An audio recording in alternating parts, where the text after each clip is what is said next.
I'm sure you guys all saw my poster, and you may think I'm not a serious candidate, but I'm actually the most serious candidate. So here's a little few things about me. So I'm a big fan of music. Here are my top 5 artists. Diggy D, that's my favourite artist. I'm a big fan of sport. I'm a Liverpool fan. The degree that I'm doing is sociology with history. I do sociology at A-level as well. And then yeah, for work I'm a journalist. I do lots of interviews. Yeah, next. Here's some fun facts about me as well. I just thought I'd mention. I was actually an orange belt when I was like 8. Yeah. Oh, same. My cousin's actually a professional tennis player. He played at Wimbledon. I mentioned Diggy D's my favourite. He actually brought me on stage, and I spoke to him the night before, and I said, if you see me in the crowd, bring me on, and he brought me on. And I'm Nigerian. Okay. So now, if we get into it, here's why I think you should vote me. My upbringing and my experience. I'm from a place called Blackburn, shout out. In my school, in my main school, I was one of two out of 750 black people. And in my 6th form, I was like 1 out of 700. So obviously, as I'm sure you can imagine, that came with a lot of, racial abuse and all that. So upon that, it found me to discover myself, what blackness really means, and that's what made me want to do sociology, because obviously you learn a lot more about race as well. I actually did a presentation in front of all like 1,400 students across both years, and I actually won an award for it. It was for Black History Month. Obviously, I'm a very passionate person. Anything that I do, I put 110% effort into it. So if I was the president, I wouldn't let anybody down. You wouldn't have any lackadaisical, lackadaisical work. And obviously, my personality, I feel like I'm a very, I got vocabulary. I love that. Naturally. I'm a very easy to approach person. I like talking to people. Any queries that people have, I can answer. I'm good at code switching as well, so I can really. It's good. You can appeal to the masses. You're in this room, you probably do it. I can adapt to situations. So I think this is the thing that's like the best part about me, being a journalist. My connections, I feel like, are second to none out of anybody in the presidential race. I feel like if I was president, and you can click through some of them, I feel like some of the guests I would be able to get were guests that we've never seen ever in any society of all time. I feel like wow, is that Chunks? Hey, Chunks.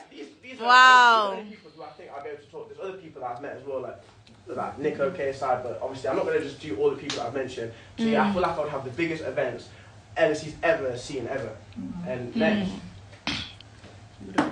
So these are my plans. So as I mentioned with the events, yeah, next.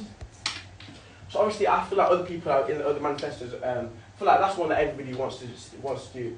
I feel like everybody knows with the ACSs this year, it's kind of been separated by the years. There's not much integration, so that's something I really want to focus on. So it's more of a family feel. As I said, celebrate every single culture in the ACS.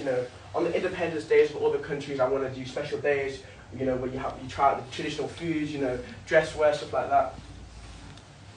It's more fun activities. I feel like well, that's one that came to my mind there. A little cooking competition.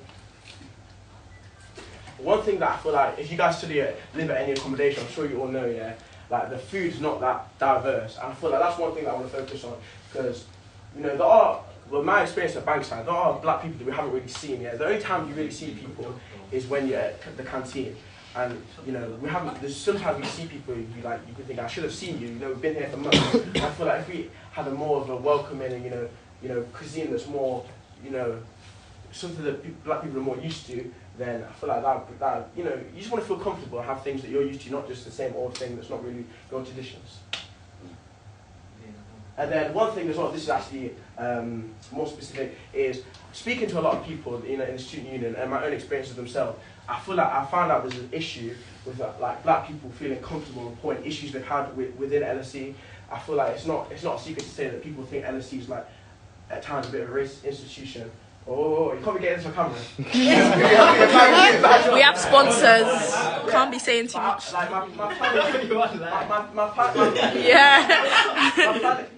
plan is to have a procedure specific to racial events so black people can feel comfortable. I plan to have a black worker who follows the case, because I've spoken to so many people who feel like there's no point even trying, because it's just an uphill battle that's not worth fighting for. And I really want to bridge that, because I don't want anyone to feel uncomfortable. I think that's it. I'd like one more. Yeah, that's it. Wow. Should we let someone else come up and then we'll come back to ask questions? No, you asked. No, Do you want to do it now? Yeah. Okay. For them, at least. Yeah, this is someone else. We got 3 seats. Oh, we have 3 presidents. 3 people running. Yeah. Wait, first question. Raise your hand if you have an ACS membership currently. Okay. Okay, then. Exclusion that's been So excluded. that's just put out there. Just take it as you mean. So, I'm not the one that asked, but why don't you have a membership? I don't have to get forward to buy one. I already got to be involved in the ACS this year. We need to organise some of the events, more events than a lot of people in this room right now. I've been involved in the Blaze come next Friday.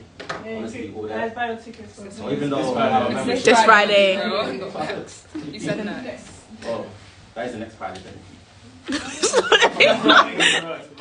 Friday is the week after. That's why I don't have a membership.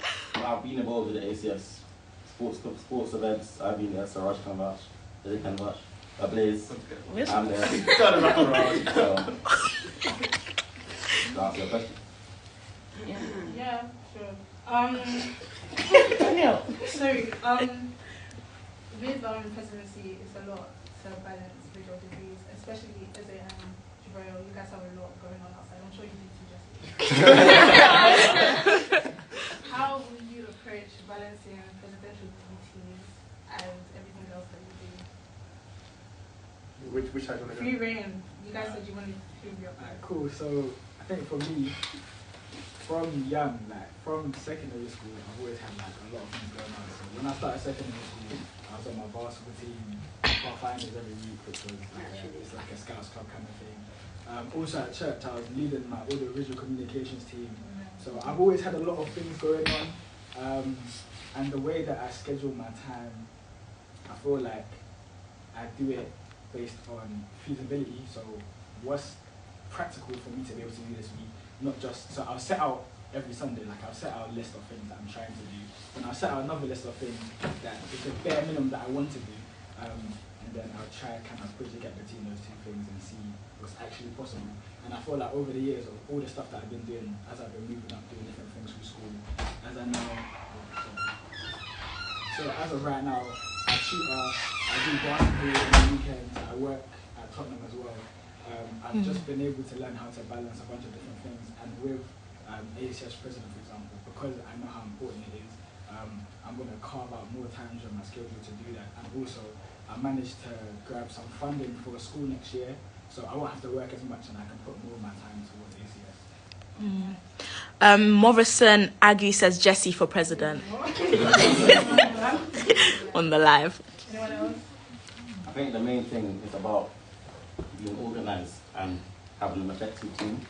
And communication skills is very important, especially with the people you're around. The better you work together, the easier the workload. I've been a part of a lot of groups right now. I sit on the youth advisory board for the Home Office, as well as working for Tottenham and doing other things outside of that, including my poetry. So I'm very good at organising myself and making time for myself in the right places. And most importantly, ACS should be close to your heart as a president, and I feel like you love what you're doing, because I feel like you're a troll anyway. I think one of the roles of being a president is to build yourself as a better person than you was when you first joined it. And I think that being a president will make me, it's not going to be easy, but I think that's part of the journey. You have to grow. No one's going to come here and say, okay, I'm going to do this, I'm going to do that, I'm going to do that, and it's going to be perfect. You're going to make mistakes, you're going to slip up. Hence why you need a support team around you, and you've got to be able to hold yourself accountable for stuff like that as well. So that's what I do. Well, to be honest, I say it plain and simple. My degree, sociology, it's not really that much of a taxing degree. Like one right now. So whereas other people, they might have like quite strenuous degrees. That's not an issue for me. One thing you made me think is obviously with my work, you know, I do miss a lot of uni because of that. But the reason I can do that is because I plan. You know, as Jabril mentioned, I feel like planning is a very important thing. And as I mentioned in my little presentation before, I'm a very passionate person. As I'm sure you can imagine, you know, being black and, you know, the ACS in general, the ACS family will be very, very important to me. So I feel like anybody can find time, you know, and I feel like there will be no issue finding time. And because of my passion and, you know, my previous experience with juggling things, I feel like I would be a perfect candidate to balance my out of school, and presidency. I have a question for you. You applied for both ACS president and ABC president. How are you going to do that? I'm not gonna do both. This is socialism. That's not. No, I'll tell you why. But it's not ABC hostings, but like, do you want me to like explain? No, but like in general. Towards ABC, yeah. With ABC, I feel like it, you know, it'll be a lot easier for me in the hostings to actually explain why I'm good at that, because I feel like with the ABC right now it's all kind of like banking and all that, yeah. But my plans with the ABC is to expand that into other avenues, you know, law, even journalism. Obviously, stay with the financing. And as for ACS as well, not to say that it's like unserious, but obviously it's more fun and more fun and more formal. So I feel like ABC, I will acknowledge it will be something I'll have to be thinking about it. But I feel like with ACS, I'll be able to have fun with it and enjoy it. You know, all the ACS events that I've been to, you know, I'm not sure about you guys, but I've had a really good time with it. And I'm sure, you know, that obviously, I'm not saying it's not going to be stressful, but I can imagine with the ACS, it will be a lot, you know, it's more fun because you know you're going to be presenting people with things that they're going to be enjoying. So I feel like the two could actually complement each other. With the ABC, you know, the tough things, you know, people are trying to improve their career, and with the ACS, it's more, you know, fun, you know, a lot of people, you know, just to get away from the things that may be troubling them, whether that be workload, family. Gabriel, in your manifesto you said there's a huge difference between shooting for the stars and aiming at the ceiling. Yes. I want to be a part of an ACS that never settled and instead sets every goal high. We'll work hard in silence, and make our successes make the noise. My vision is our vision. Do you want to elaborate on that? Yeah, I think I stand by that my whole life. Coming from Tottenham, I feel like I've had ceiling placed on me by society in general. So I've always been told, shoot above that ceiling. That's why I put that in there. It's very personal to me. I think that being a black man especially, you know, you face things that white men won't face, and even more for the black women in this room. So hence why I put that there. I feel like we should never ever limit ourselves. We should never aim for a certain point. We should always aim for infinity and beyond. Like Buzz Lightyear. The reason why I said I work in silence is because, like I said, preparation. I plan to have everything planned out, hopefully by October. Like maybe a huge Excel sheet, I don't know yet. But work in silence, and then we'll let the people in the community, the members, do the talking for us. Because we can say that it's a great committee as being a part of the community, but then what do people say about you? What do your audience say about you? Do you know what I mean? My mum's always going to say nice things about her son, but what do people say about her son? That's why I put that there. Do you have any words about this year's committee? If I'm being honest, compared to when I was in first year, so some context, I was at KCO last year. And if I'm being honest, compared to when I was in first year, I think this committee is a lot less serious compared to what I saw beforehand. I think Debbie, Kareem, Gemma, they were always on it. They made for more welcome than this year. They did a great job. I don't know why that is. Maybe that's to do with how times have changed. I don't know. Maybe just the team around you. I don't know. But I think compared to what I've seen before, there could have been a lot of improvements. And because I've been exposed to that, I think I want to implement that into my ACS as a president, and hopefully bring back the award of Society of the Year. Jesse, you mentioned that you want to bring about ACS families and further integration between the different roles. Do you have an idea of how you want to implement that? Yeah, so my integration plan actually has like 3 steps. So the first step, as you just mentioned, was ACS family, which truthfully I got that idea from, like, we all got LSEs. Sometimes there's a stereotype that we're all Cambridge, Oxford rejects. So I kind of got that idea from the Cambridge and Oxford family. So that's where I kind of got that idea from. As a first year, I feel like, so for example, when I went to the Great Christmas dinner that you went through, there was a postgraduate student, and I had never met him at all before. So I was kind of thinking, as we all know, and as you mentioned before, there's a bit of a disconnect between the different years of ACS. So one of the main things I wanted to do was fully integrate that. And so I wanted to start first on a smaller scale, so integration between actual, like, inside LSE. So what I wanted to do was create like a mentorship scheme where I'll pair a first year ACS student with like an older student, second, third, postgrad. And that will help build connections within the different levels and years within ACS. The older student can give advice to the younger student, help them in their journey as they start LSE, as it's very difficult to be in a minority in a institution like this. And kind of just build friendships and networks, because when you're in a similar subject, so obviously I'll try to pair people with similar interests or similar career paths. The second way I wanted to create integration is through actual attendance of the events, because I'm sure as many of you know, there are a lot of black people you see around campus that you've never seen at an ACS event. And so the way that I want to make sure that more people come to the ACS events is through actual like community hall style meetings where we actually find out what people want this year. And also for people that can't come to the meetings, there will also be like online surveys where people can tell us what we want. And so instead of saying, I think that we want to do it tonight, I know that actually we have 50 people here that said they want to do sip and paint. So let's do that. And so when people actually come to the meetings, that actually fosters an environment where people can make friends and lead to further integration. And then on the larger scale, I've always had this vision, I think I first thought of this last year, of something, I don't have a formal name for it, but I think it's something like a national network of ACSs. Because we often see Cambridge and Oxford do ACS events together, LSE, KCL, UCL. But why isn't there like a wider link between all of the unis? Because I know in this room, we probably know at least people in 50 different unis. Me personally, some of my friends are running for ACS committee for their unis. Someone that I know from my sixth form just became ACS president in Oxford, for example. So I'm trying to build a framework. Maybe we'll start with simply just like a GC of ACS presidents from different unis in the Midlands, in the North, even in Scotland or Ireland or whatever.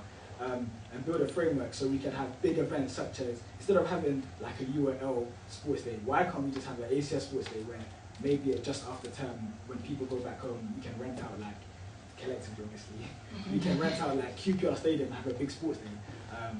And so hopefully that will build a framework so even after the presidencies go, because the next person coming up knows that we have this network, those people now join the GC or whatever it is. And in terms of funding, because things like this are very difficult, say we have, I don't know, £1,000, but there are 50 unis. So we have £50,000. We can do so much more together in terms of spotlighting businesses, building networks and even friendships to have a wider connection rather than these are the black people at my uni. I want it to be, these are the black people in the UK, like we know each other. I've got a question. So like based on what you guys are saying, like great ideas, but how would you deal with people that aren't responsive, whether that be people on your committee, other ACS like presidents, or even people in the SU who are working, because that's like a genuine problem you'll face at every single week probably. And like I said earlier, I want a team that holds each other accountable. I think I'm a very straightforward and direct person. If you're not doing your job, then I'll call you out on it because it's not fair on other people working hard. I think that if I'm president and, for example, you're treasurer and not doing your job, I'll let you know, and I'll let you know in the future because everyone else is working hard. And I think at that point, if you are not good enough, then you have to re-elect. It's simple as that. Because it's not fair on people joining the university, coming for an experience, and the team shit. Excuse my French. You know what I mean? So I think just being a good communicator and being direct. I agree with that sentiment. I feel like also there's different reasons why people might not be doing the job the way that they're meant to. So obviously my first thing is to talk to them and say like, is everything good? Like, what's going on? Is there a reason why you can't do it? And then if it gets to the point where they're just not doing it because they don't want to, then we can go towards finding somebody else or re-electing or whatever. But I think the first point is to find the root of the problem, because identifying the problem doesn't actually solve it. If you find the root of the problem, maybe they're failing one of their modules and so they haven't spent enough time. So then, because you're a team, just because, so for example, I play basketball, the tallest person on the team is meant to be the rebounder. If the tallest person gets injured, me as a shorter person in the team, I put more effort into rebound. So at parts where my team has a broken leg, somebody else will hold them and be their crutch. So I feel like that's the kind of way that I deal with a situation like that. And in terms, I think you also said student union. The student union is not responsive. So you go about Sarah? No, not like the sabbatical officers, like the actual they'll air you for like over 2 weeks.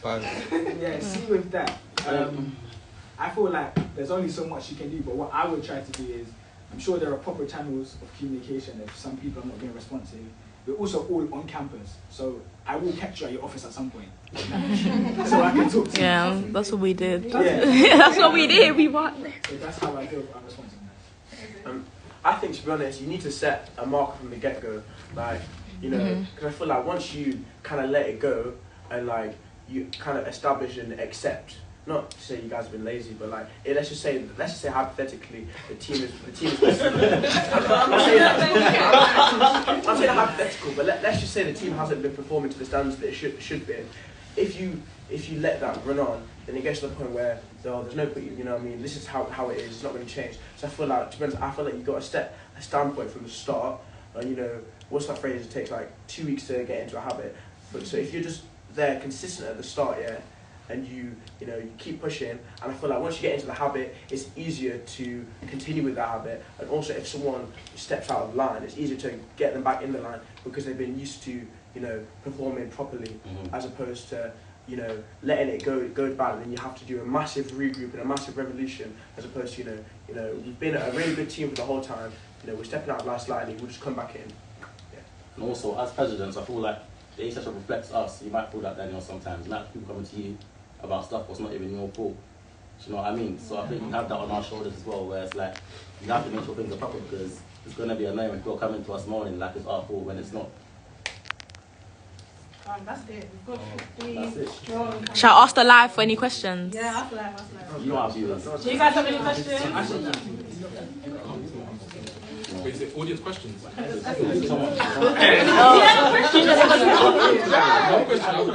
Wait, we have a question. If you're representing the committee, don't you think it's important to conduct yourself in a way that you see fit for perceptions of the committee? So my question is, do all of you feel like going forward that you'll be able to exhibit the standards of a president, and that you won't be able to bring like a negative perception of, and this is like linked to any like experience you've had in trying to be like a role model essentially. Sure. I mean, like, to be honest, I want to the thing that I hate is stereotypes. Like, I don't like the way.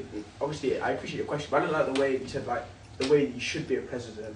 You know what I mean? Like, because it just sets in stereotypes, or you have to be all formal and this and all that. I don't think that's what I meant. More like there's things that you shouldn't be, if that makes sense. Like, can you elaborate on that? Can you like zoom in on certain points? So like, let's say, I was thinking what he was thinking. Let's say let's say you're in an accommodation and people have multiple complaints about you, and then you become president. Isn't that bringing a negative depiction of the ACS? So you mean you don't want to be some past history? Exactly. You don't want to be some of a bad track record.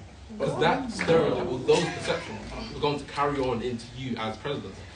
So, do you guys think? But I feel like you shouldn't be asking that question, because I feel like you know what happened with someone's situation on this table in the first bit. You already know, bro. What? You said a conversation.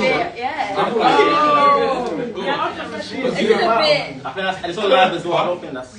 Wait, what happened? Do you guys feel like you guys have experience in being role models? I feel like a role model question is a better question, but not like. Yeah, you have experience being a role model. I think that I have great experience being a role model. I think I'm a role model for a lot of people, including my younger siblings and my broader community. For black people my age as well, I feel like I am a change maker.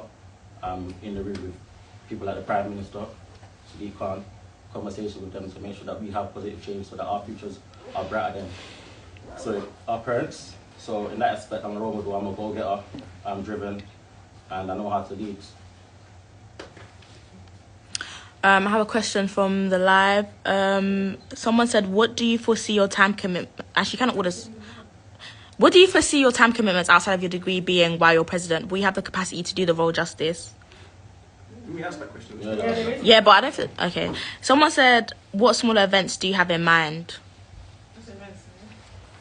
I don't know. Someone said, the middle guy had a spelling mistake in his manifesto. How can we trust that he'll pay attention to detail? I don't know. But Jesse, someone said you speak with so much conviction, and Favor says Jesse for prayers, he's a visionary. You lead with compassion. Okay. So as ACS president, I'm the creative officer, and I found that in sometimes I've been really busy, I haven't been able to do something, or I've had to have some help with something. Sometimes the ACS president has to step in and be like, okay, what can we do? Can I help with this? Can I help with that? So I was asking, do you guys have any other skills that you think you could bring to the other roles, so media officer, creative officer, other things, that you could help out with if your other specific? Yeah, so one of the skills that I have that can, for example, media, I actually ran my church's social media page for like 2-3 years. I created the logo, I created leaflets, like Instagram posts, Facebook posts, even tweets sometimes. In terms of more technical skills, I know how to live stream and work a camera. That's what I was doing at church as well. So yeah, so content as well. In terms of running events, I've planned, for example, I plan multiple like movie nights, and I've been in charge of the money and in charge of the snacks and creating the snacks. Even sometimes so that's treasurer. And also more like outreach and charity stuff. About once every 3 months, I go with my church to feed the homeless. So we'll be at the church, we'll put like all the bags, all the clothes in the bags, prepare food for them, go out, speak to them. So that's giving me more like outreach skills and be able to speak to people and just be approachable. And I've also raised money for charity by doing half marathons to raise money, and also to raise money you have to go and knock on people's doors and tell them what we're doing and things like that. And I've also been a mentor for students with behavioural challenges. So that's more, I don't know if that counts as well-being, because sometimes we have conversations about things that's troubling them in school, and some teachers are troubling them, and I've spoken to the teachers on their behalf. And I feel like I was effective in that role, because one of my students used to get multiple detentions every day. Throughout the period of me tutoring them, and to the end of the year, they had no detention. So, yeah. I have a question to like wrap it up, just so we can move on to the other role. Oh, do you want to say? Sorry. As for me, I think, well, I'm a creative, so I spent a lot of time creating short films. I've won quite a few film awards. I was a 2021 Short Film Award of the Year for a short film called Sick, targeting young black men's mental health. You can find it on MYM. So in terms of the media, little plug. In terms of the media, I feel like I do good anything to do with creativity. As I said, also I do spoken word, poetry, I'm an award-winning poet. Yeah, quite a few years now, so in terms of that, I'm good at that. Well-being, I have a lot of training with trauma-informed practice because of the work I do. So sitting with the YEF, which is the YAB for the Home Office, our goal is to target knife crime between England and Wales, and we've got a £200 million endowment to do that over the next 10 years. And obviously, to do that role, we need to be in touch with people. So I've had a lot of practice understanding trauma, how to communicate effectively with people, privacy, because I'm sure that you receive lots of information from your committee but can't be shared wider. So in terms of that, I have all of those skills. Charity work, I used to share a network called the Youth Investigator Network for a youth company called Voyage Youth in Hackney, and there so there's a statue of a slave master called Sir Robert Jeffrey. I got that taken down, so I'm proud of that. Yeah, so I just have lots of leadership experience, and I've been in them type of environments where you have to fill in for somebody, but like I said, it's always back down to communication. Anything we do, communicate with me, and then from there, we can work together to make something happen. Well, I'll go through the roles again. For media, I feel like it's self-explanatory. You know, I own a media company. I taught myself how to film, how to edit, how to publish, how to upload. So I don't feel like I really need to too much about that. Events, again, as I mentioned, I feel like that would be one of my strongest. I feel like I'd be able to work very well with the events officer. You know, I feel like that's one of the reasons why I feel like I can continue doing what I do with my journalism. And something that a lot of people tell me is that, you know, I'm a very, you know, I feel like I carry myself in a manner that allows people to want to work with me, and allows people to want to do interviews with me again. Hence why I've had exclusives that even like medias with millions of subscribers and, you know, hundreds of thousands of backing haven't been able to do. As you went to charity, to be honest, I've done a little bit of charity in the past. I did a sponsored walk and a sponsored silence. I think I raised about £1,000. But yeah, to be honest, I feel like and actually as well, with regards to the issues and well-being, I feel like this measures with my plan to, you know, have a real rework of how people raise their complaints and how they're feeling. Because I feel like I'm someone who's not afraid to challenge the norms. Like touched on before, you know, I'm going through an issue with my accommodation, but, you know, I feel like whereas other people wouldn't, you know, I've raised this to the school secretary, I've been in the meetings, I've provided evidence, and while it may feel daunting, because, you know, there's serious things like, you know, people can get expelled from the university, you know, there's these things that have been thrown at me to try and stop me, to scare me up. I feel like if you believe in something, you should, you know, you need to go with your heart, no matter how serious it may seem, or how big of a task it may seem. Last question from the viewer, I think. But what legacy do you hope to leave behind as a leader of our ACS, and how will you measure this success? Yeah. Make it Yeah. quick. As quick as you can. No, I don't mind. Jabril mentioned this before. I did see that we were the 2022-2023 Society of the Year. That's my aim too. I want to be 24-25 Society of the Year. I feel like in terms of a legacy, the way that I'd measure success is how people feel when you say ACS. I feel like there's a lot of emotions attached to. I feel like there's a lot of emotions attached to when you create something. So if you make something with love, people can see that. If you put your time and effort and passion into something, people can see that. And so when people say ACS, I want people to think of a safe space. Like I put on my manifesto, I want people to feel like it's a home, away from home. I want people to be like, oh yeah, like not even, are you going to the ACS? Or what time are you going to get there? That's what I want it to be. I want it to be an excitement. I want it to be like, for example, you're going to Arsenal game today, right? When you're going to a sports game or a concert or something, it's excitement. Like you want to get there on time, you want to get there early, you want to beat the Lions. I want there to be stronger feelings attached to ACS. So when someone says, oh, like you're part of the ACS committee, like, oh yeah, I remember the ACS. As you were speaking about the committee last year, you saw the feelings as when he was describing Debbie and her team, what they did. I want that kind of emotion to be attached when people remember what we did as a team. So yeah. Me, legacy. So I'm an Amos bursary scholar, and whenever I see someone from Amos, no matter where I am, in the UK, there's love there. I want to create that sense of brotherhood and sisterhood in LSE. Even if you're not part of the ACS, if you're black, if you look black, you know what I mean? I'm like, yo, my people, you know what I mean? I want that type of environment at university. I don't want us walking past each other like we don't know each other, because at the end of the day, we're all one person. You know, we're all black, we're all from Africa. That's what I want to leave behind. I want to leave. Well, it's true though. I want to leave behind an environment where we're proud to be black and we're happy to chill with each other and vibe with each other. We don't walk past each other. That's what I want to leave behind. To be honest, I just want people to look back and be like, yo, ACS was the most active society. I want people to be like, yo, those events that they put on, like, how did they do that? Like, that was so cold. I just want people just to look back on ACS and be like, that was so fun. Like, when people, like, for me, when I look back at school, I think of, like, all the good memories. I want people, when they leave university, like when they're out of lives, they'll be chatting to their friends from LSE, like, yo, remember those ACS events? Remember how good the ACS was? All the fun we used to have. Just to be honest, yeah. I want to say, I feel like both the other candidates, I feel like we're in good hands. Like, you know, I feel like both of them have got everything they said I agree with. So I feel like no matter who really wins, I feel like ACS is in safe hands. Yeah.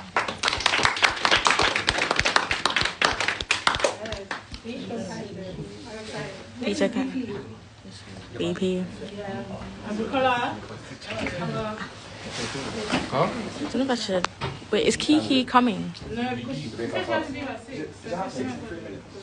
Oh. Okay. It's just she has to be about 6.